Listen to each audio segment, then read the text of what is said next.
Bonjour, je suis Quentin Lamy. Avez-vous déjà eu l'impression d'être dans une grotte, enfermé en vous-même, incapable d'échapper aux pensées négatives qui ne vous mènent nulle part? C'est ce qui est arrivé à Inigo de Loyola à Manresa. Nous arrivons au 5e épisode de cette série.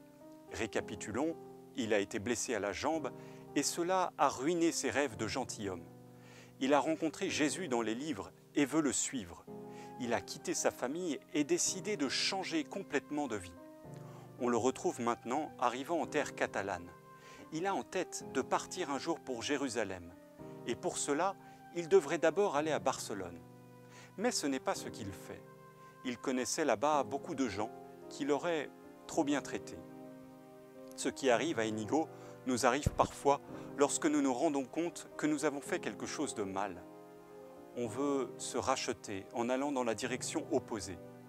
Ainsi, Inigo a comme le sentiment que c'est maintenant à son tour de souffrir pour Jésus, qu'il a l'impression d'avoir ignoré toute sa vie.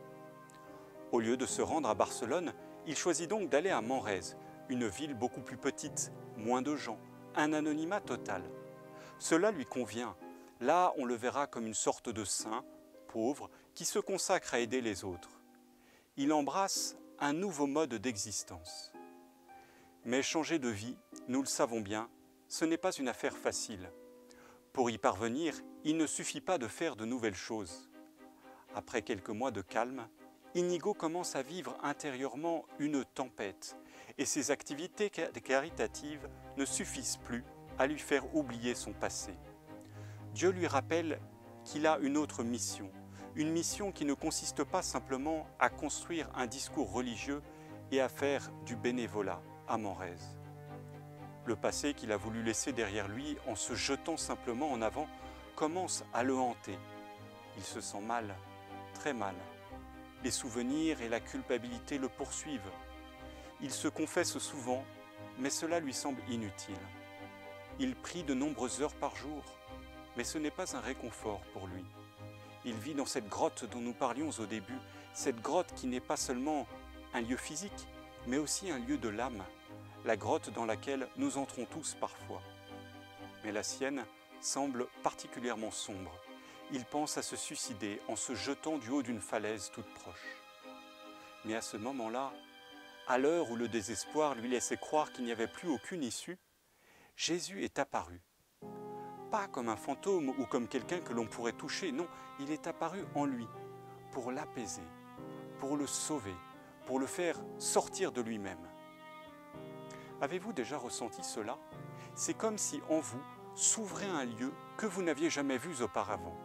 Il y a là une vie, une joie nouvelle, dont vous savez qu'elle ne vient pas de vous et que vos propres forces n'y sont pour rien. Avez-vous perçu que cela pouvait être lié à votre foi en Jésus, que c'est Jésus lui-même qui se présente à vous? Vous commencez alors, comme Inigo, à faire sa connaissance. Jésus révèle à Inigo qui il est vraiment, et ce dernier perçoit que Jésus le libère, le sauve. À partir de ce moment, sa vie peut suivre un nouveau fil conducteur, celui que le Seigneur a donné. Même si nous-mêmes, nous perdons parfois ce fil, nous pouvons le retrouver. Il suffit de s'ouvrir à nouveau à cette expérience et de dire « Seigneur, je sais que je ne peux pas y arriver seul, aide-moi ». C'est ce qui est arrivé à Inigo de Loyola. Il habitait dans une grotte, seul. Il habitera le monde entier.